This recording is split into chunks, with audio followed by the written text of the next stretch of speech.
मुख्यन्ति यं सूरजः तेजो वारिमृदां यथा विनिमयो यत्र त्रिसर्गो मृषा धाम्ना स्वेन सदा निरस्तकुहकं सत्यं परं धीमहि ॐ स्वस्त्यस्तु सताम् अशेष सन्मङ्गलानि भवन्तु सम्यक् श्लोकैकश्रवणपठनमात्रेण वक्तुश्च श्रोतॄणां निखिलकलिकृतकल्मष अपनोदनपटुतरे श्रीमद्भागवते महापुराणे तृतीयस्कन्धे नवमाध्याये अद्य कथानुवादे सति किंचित् पूर्वकथानुवादः।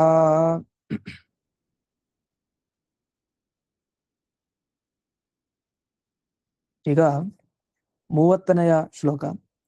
ದಿವಸ ಈ ಅವ್ಯಕ್ತ ಮೂಲ ಅನ್ನುವ ಶಬ್ದಕ್ಕೆ ಏನರ್ಥ ಅಂತ ವಿಶೇಷ ಅರ್ಥಗಳೆಂತು ಅದನ್ನ ನೋಡ್ತಾ ಬಂದ್ವಿ. ಅದಲ್ಲಿ ಕೆಲವರು ಹೇಳೋ ಅರ್ಥ ಸರಿ ಇಲ್ಲ ಅಂತ ವಿಷಯ ಬಂತು. ಬೇರೆ ವ್ಯಾಖ್ಯಾನಕಾರರು ಆಚಾರ್ಯರ ವ್ಯಾಖ್ಯಾನ ಎಷ್ಟು ಚೆನ್ನಾಗಿದೆ ಅನ್ನೋದ್ರ ಒಂದು ವಿವರಣೆಯನ್ನು ನೋಡಿದ್ವಿ. ಇದಾದ್ಮೇಲೆ ಮತ್ತೆ ಇನ್ನೊಂದು ರೀತಿ ಭಗವಂತನನ್ನ ತಿಳ್ಕೊಳ್ಳಿಕ್ಕೆ ಒಂದು ಉಪಾಯ ಕೊಡ್ತಾರೆ. ದೇವರನ್ನ ಬ್ರಹ್ಮದೇವರು ನೋಡಿದಾರೆ ನಿಜ, ಅಂದ್ರೆ ಹೇಗ್ ನೋಡಿದ್ದಾರೆ ಅನ್ನೋದ್ರ ವರ್ಣನೆ ಈಗಲೂ ಮುಕ್ತಾಯ ಮಾಡ್ತಾ ಇಲ್ಲ. ಯಾಕಂದ್ರೆ ಅಷ್ಟು ಸುಂದರವಾಗಿ ಭಗವಂತನ ಮೂರ್ತಿ. ಅದಕ್ಕೊಂದು ಪರ್ವತವನ್ನು ಹೋಲಿಸಿ ಮತ್ತೆ ಆ ಭಗವಂತನ ಒಂದು ಜ್ಞಾನವನ್ನ ತಂದುಕೊಡ್ಲಿಕ್ಕೆ ನಮಗೆ ಈ ಶ್ಲೋಕದಲ್ಲಿ ಮುಂದುವರಿತಾ ಇದ್ದಾರೆ. 30ನೆಯ ಶ್ಲೋಕವನ್ನ ನೋಡಿ.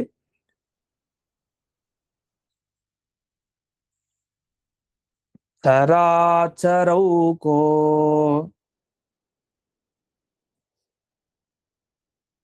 ಭಗವನ್ ಮಹೀಧ್ರ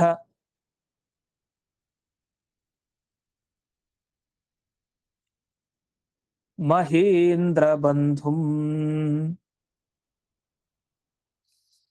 ಅದು ಸೇರಿಸ್ಬೇಕು, ಅದು ಬಿಡಿಸಿ ಹೇಳಿಲ್ಲ. ಮಹೀಧ್ರ ಅಂತ ಬಿಡಿಸಬಾರದು ವಸ್ತುತಃ. ಮಹೀಧ್ರಂ ಅಹೀಂದ್ರ ಬಂಧುಂ ಅಂತ ಹೇಳ್ಬೇಕು. ಅದರ ಅನುಕೂಲಕ್ಕೆ ಹೇಳಿರೋದು. ಸಲಿಲೋಪಗೂಢಂ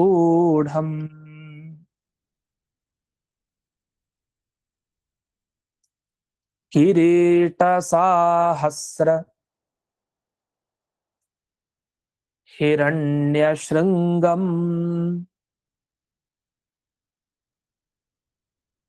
ಆವಿರ್ಭವತ್ ಕೌಸ್ತುಭರತ್ನಗರ್ಭಂ.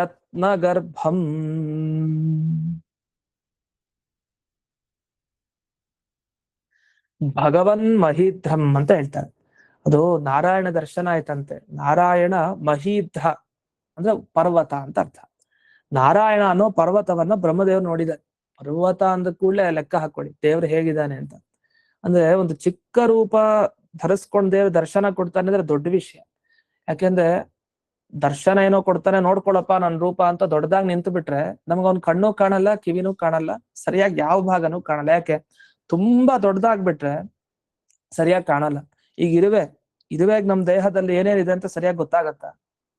ಪಾಪ ಅದು ಸೂಕ್ಷ್ಮ ದೃಷ್ಟಿ, ಅದು ಎಷ್ಟ್ ನೋಡತ್ತೋ ನಮಗ್ ಗೊತ್ತಿಲ್ಲ. ಅಪ್ಪಬ್ಬ ಅಷ್ಟಿರೋ ಚಿಕ್ಕ ಪ್ರಾಣಿ ಇಷ್ಟು ದೀರ್ಘವಾದ ವಿಶಾಲವಾದ ನಮ್ಮ ದೇಹವನ್ನ ಹೇಗ್ ನೋಡ್ಲಿಕ್ಕೆ ಸಾಧ್ಯ ಪೂರ್ಣವಾಗಿ?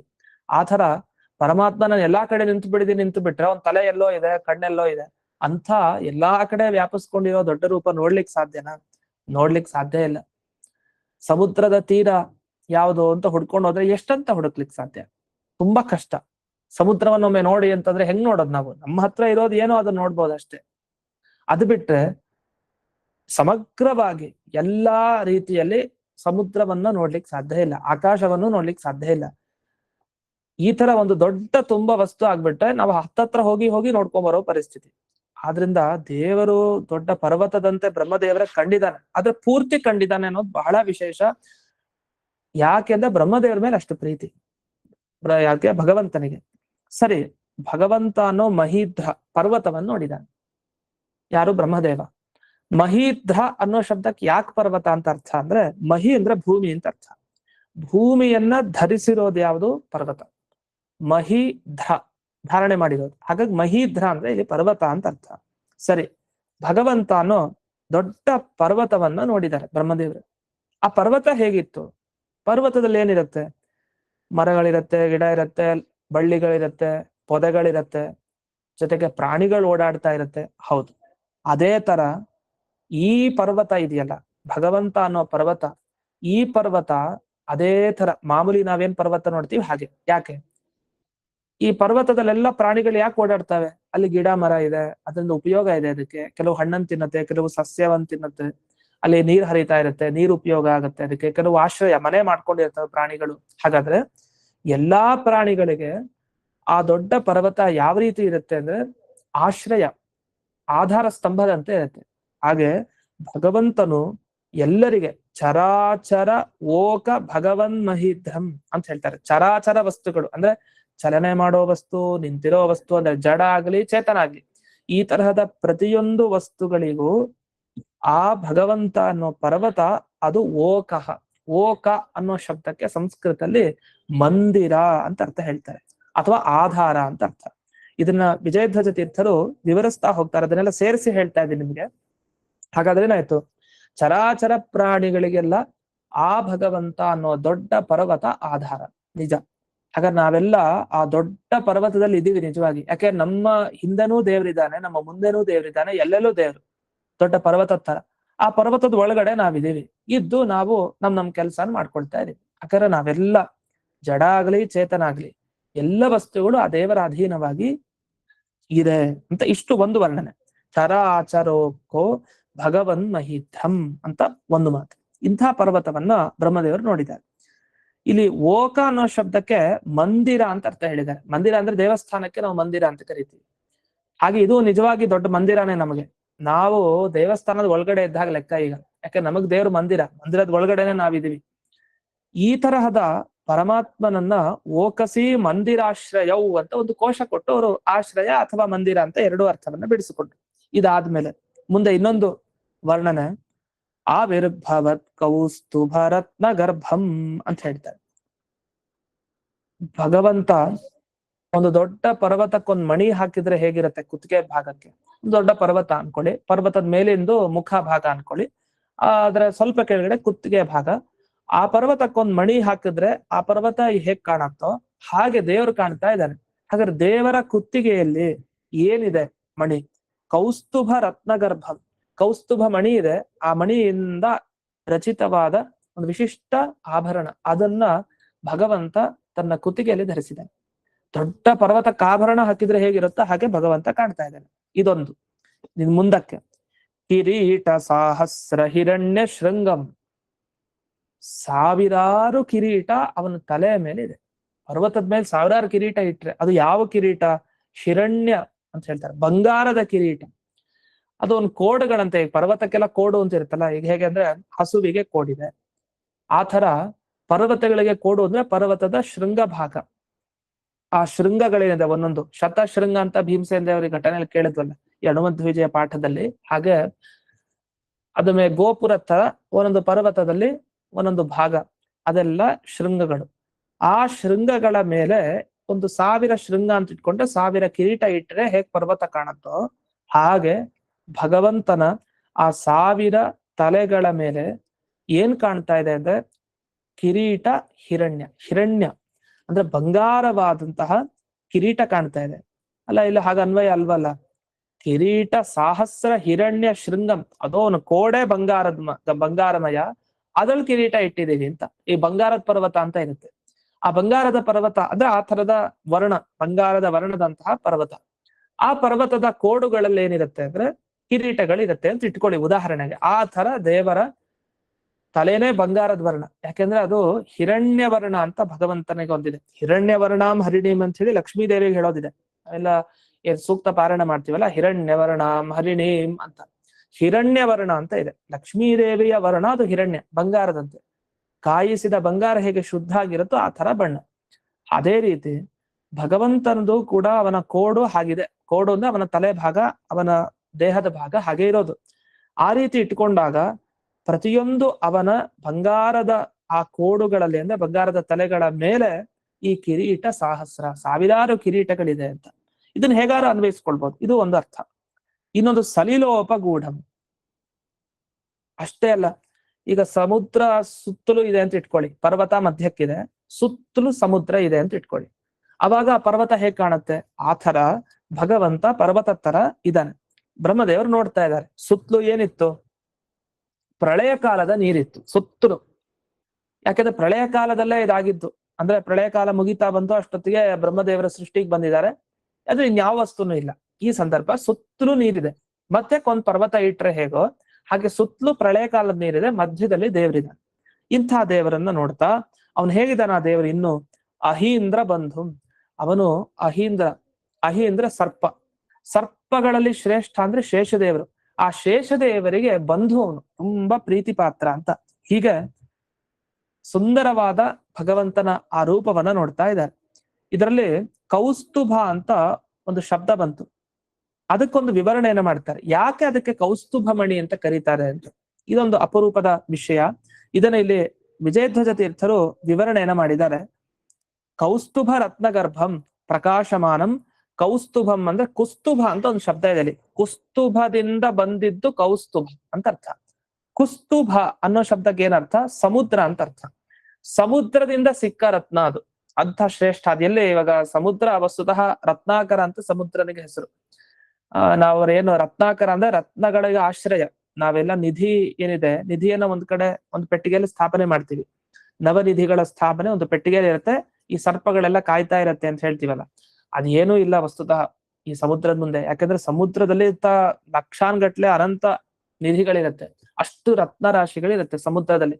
ಹಾಗಾಗಿ ಸಮುದ್ರದಲ್ಲಿ ಎಷ್ಟು ಆಳಕ್ಕೆ ಹೋಗ್ತೀವೋ ಅಷ್ಟು ರತ್ನಗಳು ಸಿಗತ್ತಂತೆ, ಆದ್ರೆ ಹೋದವ್ರಿಗೆ ಸಿಗತ್ತೆ. ಅದಕ್ಕೆ ಹೇಳ್ತಾರಲ್ಲ, ವೇದಾಂತ ಶಾಸ್ತ್ರ, ಯಾವುದೇ ಶಾಸ್ತ್ರ ಆಗ್ಲಿ, ಭಾಗವತ ಆಗ್ಲಿ, ಬೇರೆ ಯಾವುದೇ ಆಗ್ಲಿ, ಸುಧಾ ಆಗ್ಲಿ, ಎಷ್ಟು ಅದು ಸಮುದ್ರ ತರ ಅಂತೆ. ಆಳಕ್ ನೀವ್ ಎಷ್ಟು ಹೋಗ್ತೀರೋ ಅಷ್ಟು ಚೆನ್ನಾಗಿ ವಿಷಯ ಸಿಗತ್ತೆ ಅಂತ.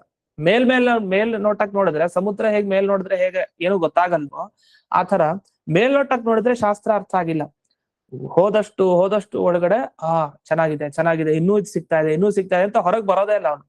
ಆ ತರ ಹೀಗೆ ಇಲ್ಲಿ ಸಮುದ್ರದಿಂದಲೇ ಸಿಕ್ಕಿದ್ದು ಕೌಸ್ತುಭ ಆಭರಣ. ಅದರಿಂದ ಹೆಸರೇ ಹೇಳೋ ತರ ಕುಸ್ತುಭ ಅಂದ್ರೆ ಸಮುದ್ರ, ಆ ಕುಸ್ತುಭದಿಂದ ಬಂದದ್ದು ಕೌಸ್ತುಭ. ಅಂಥ ಕೌಸ್ತುಭ ಆಭರಣ ರತ್ನ ಏನಿದೆ ಅದನ್ನ ಅವನು ಧರಿಸಿದ್ದಾನೆ. ಅಂತ ಭಗವಂತ ಈ ಬ್ರಹ್ಮದೇವರ ದರ್ಶನಕ್ಕೆ ವಿಷಯ ಆಗಿದ್ದಾನೆ. ಬ್ರಹ್ಮದೇವರು ಅಂಥವ್ರು ನೋಡ್ತಾ ಇದ್ದಾರೆ ಅಂತ ಇಷ್ಟ ಆಯ್ತು. ಇದಾದ್ಮೇಲೆ ಇನ್ನೊಂದು ಹೇಳ್ತಾರೆ, ಪರ್ವತೋಪಿ ನಿರ್ಜರೋದಕೈಹಿ ಆವೃತಃ. ಈಗ ಪರ್ವತದ ಸುತ್ತಲೂ ನೀರ್ ಹೇಗಿರತ್ತೆ ಅಂತ ಒಂದು ಪ್ರಶ್ನೆ. ಸಮುದ್ರದ ಮಧ್ಯೆ ಪರ್ವತ ಯಾಕೆ ಇರಬಾರ್ದು? ಇರುತ್ತೆ. ಸಮುದ್ರದ ಮಧ್ಯೆ ದ್ವೀಪ ಅಂತ ಹೇಳ್ತೀವಲ್ಲ, ಆ ತರ ಪರ್ವತ ಯಾಕೆ ಇರಬಾರ್ದು? ಖಂಡಿತ ಇರುತ್ತೆ. ನಿರ್ಜರೋದಕ ಅಂತ ಒಂದು ಮಾತು ಹೇಳ್ತಾರೆ. ನಿರ್ಜರೋದಕ ಅಂದ್ರೆ ಏನರ್ಥ? ನಾವು ಈ ವಾಟರ್ ಫಾಲ್ಸ್ ಅಂತ ಹೇಳ್ತೀವಲ್ಲ, ಅದಕ್ಕೆ ನಿರ್ಜರೋದಕ ಅಂತ ಕರೀತಾರೆ ಸಂಸ್ಕೃತದಲ್ಲಿ. ಮೇಲಿಂದ ಪರ್ವತದಿಂದ ಮೇಲ್ ಬೀಳ್ತಾ ಇದೆ, ಧುಮುಕ್ತಾ ಇದೆ ನೀರು. ಆ ಧುಮುಕೋ ನೀರಿದೆಯಲ್ಲ, ಝರ ಝರ ಶಬ್ದ ಮಾಡಿ ಧುಮುಕ್ತಾ ಇದೆಯಲ್ಲ, ಅಂಥ ನೀರಿಗೆ ನಿರ್ಜರೋದಕ ಅಂತ ಕರೀತಾರೆ. ಆ ನಿರ್ಜರೋದಕ ಎಲ್ಲಾ ಕಡೆ ಪರ್ವತದಲ್ಲಿ ಇರುತ್ತೆ. ಹಾಗೆ ಭಗವಂತನಲ್ಲೂ, ಈ ಭಗವಂತನೆಂಬ ದೊಡ್ಡ ಪರ್ವತದಲ್ಲೂ ಹಾಗೆ ನೀರಿದೆ. ಯಾಕಂದ್ರೆ ನೀರು ಒಳಗಡೆನೆ ಇರೋದು ವಸ್ತುತ ಭಗವಂತ. ಅಂಥ ದೊಡ್ಡ ರೂಪ ತಗೊಂಡಿದ್ದಾನೆ. ಹಾಗಾಗಿ ನೀರೆಲ್ಲ ಅವನ ಮೇಲೂ ಹರಿತಾ ಇದೆ, ಆ ಪ್ರಳಯ ಕಾಲದ ನೀರು ಅಷ್ಟು. ಯಾಕಂದ್ರೆ ಸತ್ಯಲೋಕದವರೆಗೂ ಹಬ್ಬಿದ ನೀರದು, ಅಷ್ಟು ದೊಡ್ಡ ಪ್ರಮಾಣದ ಒಂದು ಪ್ರಳಯ ಕಾಲದ ನೀರು. ಸರಿ, ಇಂಥ ನೀರಿನಿಂದ ಕೂಡಿದ ಆ ಭಗವಂತನನ್ನು ನೋಡ್ತಾ ಇದ್ದಾರೆ.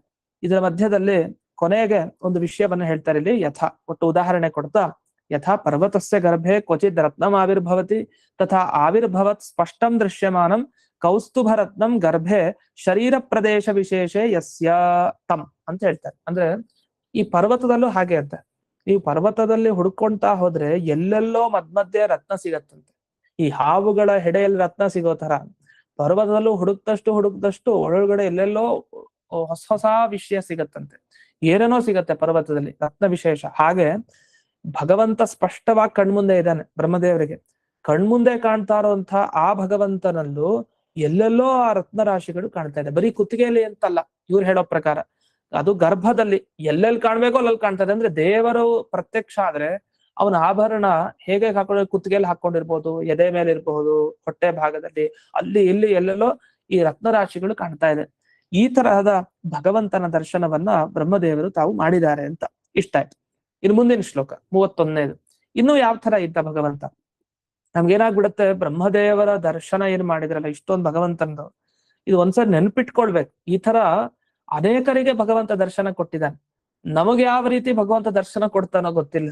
ಯಾಕಂದ್ರೆ ದರ್ಶನ ಅಂತ ಕೊಡ್ಲಿ ಅವಶ್ಯವಾಗಿ, ಆದ್ರೆ ಯಾವ ತರ ಬರ್ತಾನೆ ಭಗವಂತ ಗೊತ್ತಿಲ್ಲ. ಯಾಕೆಂದ್ರೆ ಬ್ರಹ್ಮದೇವರಿಗೆ ಬಂದ ಭಗವಂತನ ಮೂರ್ತಿ, ಅವರ ಸಾಧನೆ, ಅವರ ಶಕ್ತಿಗೆ ಅಷ್ಟು ಪ್ರದರ್ಶನ ಆಯ್ತು. ಹಲವರಿಗೂ ಭಗವಂತನ ದರ್ಶನ ಆಗತ್ತೆ. ಅದೇನೋ ಒಂದು ಮಿಂಚಿನ ತರ ಹಿಂಗ್ ಬಂದ್ ಹಿಂಗ್ ಹೋಗ್ಬಿಡತ್ತಂತಷ್ಟೇ. ಅಲ್ಲಿ ಅಷ್ಟು ರೂಪ ನಾವು ಹೆಂಗ್ ನೋಡ್ಲಿಕ್ಕೆ ಸಾಧ್ಯ? ಅವ್ನ ಕಣ್ಣು ಗೊತ್ತಾಗಲ್ಲ, ಕಿವಿ ಗೊತ್ತಾಗಲ್ಲ, ಮಿಂಚಿನ ತರ ಬಂದು ಹೋಗ್ಬಿಟ್ರೆ. ಹಾಗ್ ದೇವ್ರ ದರ್ಶನ ಆಗತ್ತಂತೆ ಸಾಮಾನ್ಯ ಮನುಷ್ಯೋತ್ತಮರಿಗೆ. ಈ ರೀತಿ ವ್ಯವಸ್ಥೆ ಇದೆ ಅಂತೂ. ಆದ್ರೆ ಈ ಶ್ಲೋಕವನ್ನೆಲ್ಲ ಗಮನಿಸಿದಾಗ ಒಂದು ಭಗವಂತನ ಕಲ್ಪನೆ ಅಂತೂ ನಮ್ ಕಣ್ಮುಂದೆ ಬರುತ್ತೆ. ಓ, ಹೀಗೆ ಇರ್ಬೋದು ಈ ಭಗವಂತ ಹೀಗೆ ಅಂತ. ಆ ತಿಳಿದ ಭಗವಂತನ ರೂಪ ಇದೆಯಲ್ಲ, ಈ ಗ್ರಂಥಗಳನ್ನೆಲ್ಲ ಓದಿ ಅದನ್ನ ಧ್ಯಾನ ಮಾಡ್ತಾ ಇರ್ಬೇಕಂತ ಏನೋ ಒಂದು ನಮಗ್ ಕಾಣುತ್ತೆ. ಒಂದು ಜನ್ಮದಲ್ಲಿ, ಯಾವ ಜನ್ಮ ಅಂತ ಗೊತ್ತಿಲ್ಲ, ಯಾವ್ದೋ ಒಂದು ಜನ್ಮದಲ್ಲಿ ಭಗವಂತನ ಅನುಗ್ರಹ ಆಗತ್ತೆ ಅನ್ನೋ ದೃಷ್ಟಿ. ಸರಿ, ಇನ್ನು ಮುಂದೆ 31ನೇ ಶ್ಲೋಕದಲ್ಲಿ ಭಗವಂತನ ವರ್ಣನೆಯನ್ನು ಹೇಗ್ ಮಾಡಿದ್ದಾರೆ ಅನ್ನೋದನ್ನ ನೋಡೋಣ. ನಿವೀತಮಾಂನಾಯ ಮಧುರತಶ್ರಿಯಾ ಸ್ವಕೀರ್ತಿಮಯ್ಯಾ ವನಮಾಲಯಾ ಹರಿಂ.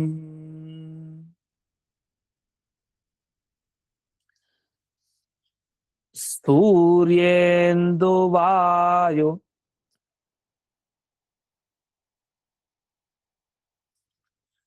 ಅಗ್ನ್ಯಗಮತ್ರಿಧಾಮಭಿಃ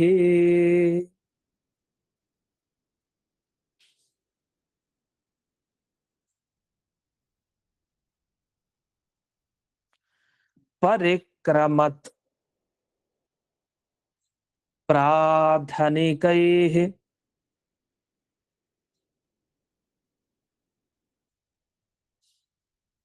ದುರಾಸದಂ.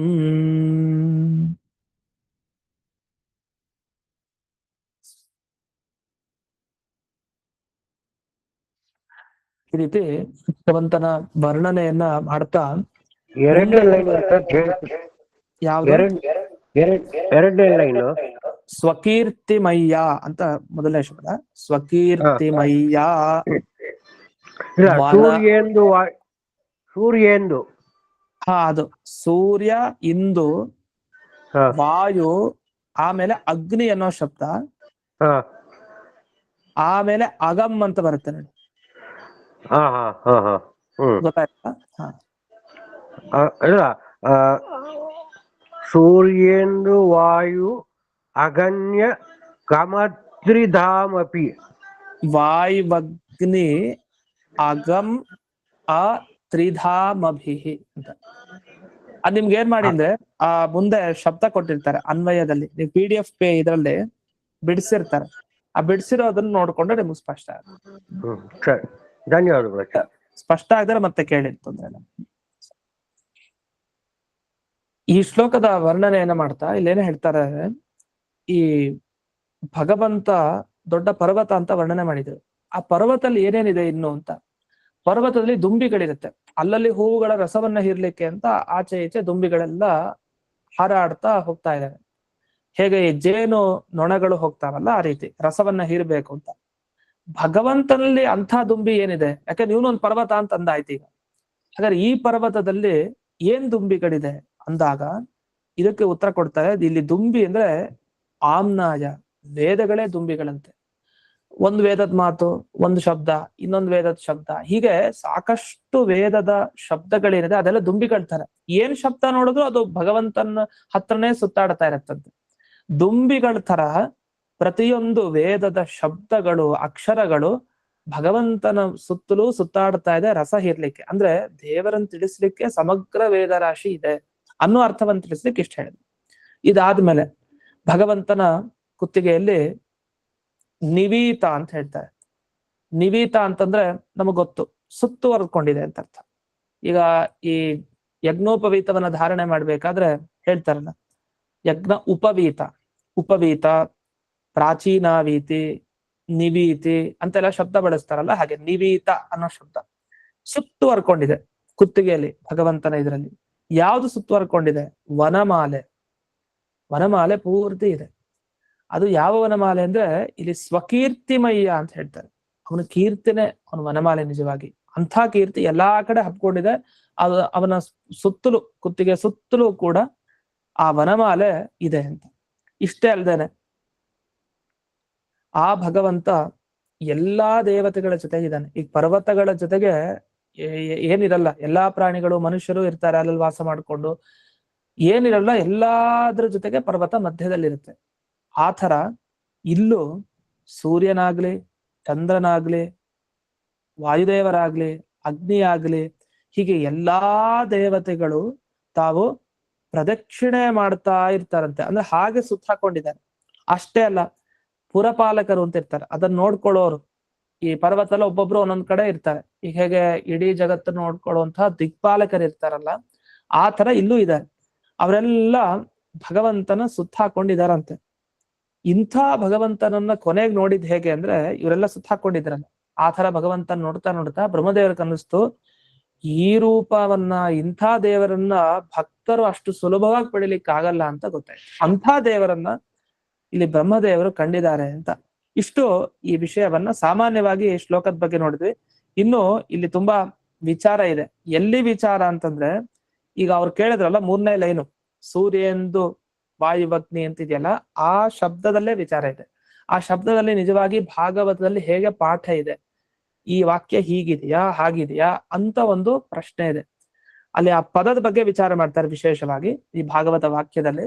ಆ ಪದ ಹೇಗಿದೆ, ಅದನ್ನ ನಿಜವಾದ ಯಾವ ಅರ್ಥ ತಗೊಳ್ಬೇಕು ಅಂತ ಮುಂದಕ್ಕೆ ಕೊಟ್ಟಿದ್ದಾರೆ. ಆ ವಿಷಯವನ್ನ ನಾಳೆ ದಿವಸ ನೋಡೋಣ ಅಂತ ಹೇಳ್ತಾ ಇಂದಿನ ಪಾಠವನ್ನ ಅಸ್ಮದ್ ಗುರುವಂತರ್ಗತ ವ್ಯಾಸತೀರ್ಥ ಗುರುವಂತರ್ಗತ ಭಾರತೀರಮಣ ಮುಖ್ಯ ಪ್ರಾಣಾಂತರ್ಗತ ಶ್ರೀಮನ್ ಮೂಲ ಗೋಪಾಲಕೃಷ್ಣನಿಗೆ ಅರ್ಪಣೆಯನ್ನು ಮಾಡ್ತೇನೆ. ಶ್ರೀಕೃಷ್ಣ ಅರ್ಪಣೆ. ಧನ್ಯವಾದ. ಗುರುಗಳಿಗೆ ಧನ್ಯವಾದಗಳು. ನಮಸ್ಕಾರ. ನಮಸ್ಕಾರ ಆಚಾರ್ಯ. ಹರೇ ನಮಾಚಾರ.